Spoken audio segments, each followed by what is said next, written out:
BT o former member sa BT sa tawa representative sa MAU na naani karon nihatag silang oras nitambong para naipaabot ninyo.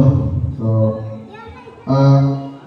yung kabuntagon isir ko mo padaton. So ako lang taga-bigayon na sila yung unahon kay kabaw na tanga Domingo ron, tigbahuay nila. So nihatag silang oras para makahinapin na ito ini karon. So binaw ta kay karon ug unsay lang ipapon nato makasabot ang kanan. So ma'am, ang ngatag ninyo kanang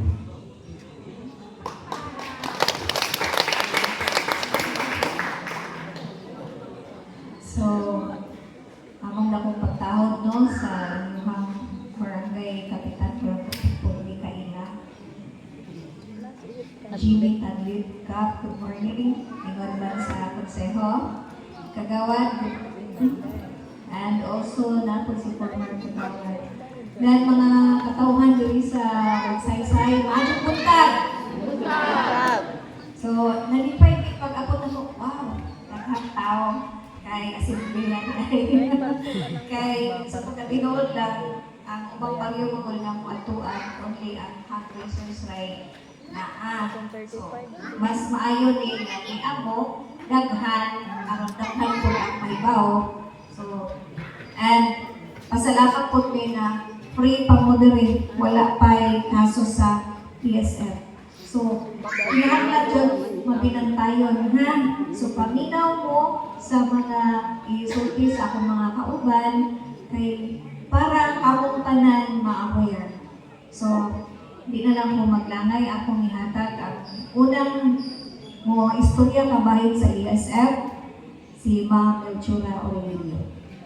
Dahil ako nagtawag si Monique, pero akong tinood na Ana Marie. Kaito akong apelido.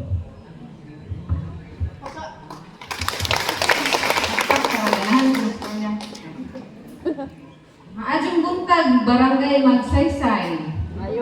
Adi na sa ato ang barangay captain o sa atong SB Kagawad, SB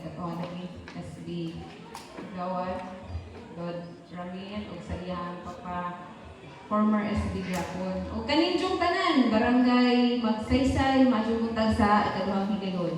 So ani alang sa updates sa ato ang ESF para sa dugang kasayuran sa tanan. Lagi na kay safe pa mo, no?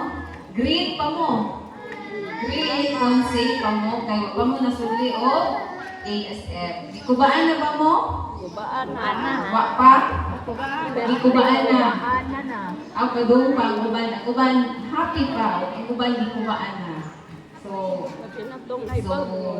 ang ESFDI or African Swine Fever is usa ka viral disease. So, manong viral kay virus ang iyang causative agent. Unja, damo pay tambaw. Damoy vaccine. Unja, dili threat sa human, dili hadlok nato kay di man siya motakod sa tao. Ang iyang takdan is baboy raman. Unja, pero kung kaon ta sa maong baboy na infected with ESF, so himo jud ka nga carrier. Carrier ka nga kita mismo magdasa kagaw o motakot sa ato ang mga baboy. So kung makakita mo mga sintomas, mga senyales sa inyong mga baboy inig-uli karon or sa sunod nga mga adlaw o sa sunod pa jud nga mga adlaw like gapuwa-puwa ang pangit na ay puntik-puntik nga bayulit sa ilahang dunggan, magludya, hinay mukaon, magdugo ang ilong, taas jang hilanat 43 to 40 to 43 ang hilanat. Unja ang kai adunay dugo. Kung ang inyong baboy na buntis, ang anay na buntis makuha abortion, dili ma-form ang fetus if maigo siya sa African Swine Fever. Unja magludya na ay dili na jud siya ganahan kaon tungod sa kataas sa inyong hilanat. Kung makakita mo nga naanay sintomas nga senyales sa inyong baboy, palihog in town o report sa atong opisina, sa atong municipal agriculture para paspas ra nato nga contain ang mga virus within anak nga household. Dili siya paspas butapon sa another nga household kana kung ma-report siya dansyon. So bisan pa usa pay pamaagi bisan pag mamatay si virus, bisan pag dili si virus, bisan pag mamatay na ang baboy na naigo sa virus nga ASF, naa gihapon siya, mag-remain gihapon siya sa maong dugo sa baboy. So sa dugo naa siya mag-remain og 540 days, sa liquid manure 84 days, sa ijang tae 80 days, sa ijang ihi 45 days, sa mga frozen meat katong gisud sa freezer nga gidali-dali kay lagi wa pay ASF or adto nga time na igo na ang baryo unya gisud og duro-duro ang mga meat nga wa nila gipuhaan og dugo nga para ma-confirm kung positive ba or negative ba ang mga baboy. Kay once ang barangay Magsaysay is maigo na sa virus kay masud man sila sa infected premise. Once masud sila sa infected premise, ang household na nagludya nga baboy is gikan adto kung result siya og positive sa pagkuha sa dugo. Kung ano to siya, subject for devaluation. So patyon na jud to siya. Pero kadtong katong nasod sa 50 meteregios, katong tanang nasod sa 50 meteregios, katong household, katong nga silinganan, subject na to sila for blood collection. Mao nang magpakuha jud og dugo. Pero if result ra og negative ang imong baboy, pwede ra ka makaihaw. Ihawon ko nimo, pero within 50 perimeter na ang makakonsume ato ng pagkaon. Dili siya pwede nimo ipanghatag.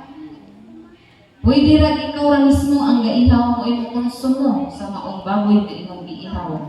Dili nimo ipanghatag ug asa nimo ipanghatag kay basin usa pud na nga magkakunyanan o takod-takod jud ang maong ASF. So unsa pa ang uban nga mga carrier? Ang katong mga biyahero kanang usod gawa sa inyong area. Kanang mga technicians nga musod o magawas po sa inyong mga babuyan na magpa-inject. Technicians, unja karne sa baboy, mga gamit nga wa na disinfect. Katong mga gamit sa mga area nga positive like musod gawas sa inyong example sakyanan nga musod o gawas. Mupilit ka na sa sinina, mupilit sa sapatos, sa sinilas, miski sa imong buhok mo pilit na siya. Mao na kung kamo gikan mo sa infected area kay nag-adto mo mag-ilis maligo jud. Ang inyong mga laminan inigsud ninyo nga gikan mo adto nga area disinfect jud inyong tigil kung mahimo magbutang og pa. Kung mahimo kung kinsa ra ang mulaw siya ra koy mo adto para dili kaadyo control ra ang maong virus kay usa ra man ang sigsud gawas. Inigsud nimo sa laminan maligo, ang gawas nimo maligo. Jama, muratan yung banang asawa kanang sige naman is dagligo. Tingnan lang ang bukod is ASF man. Sabta lang ang bukod kasi nainog sagot sa mga bana o sa asawa.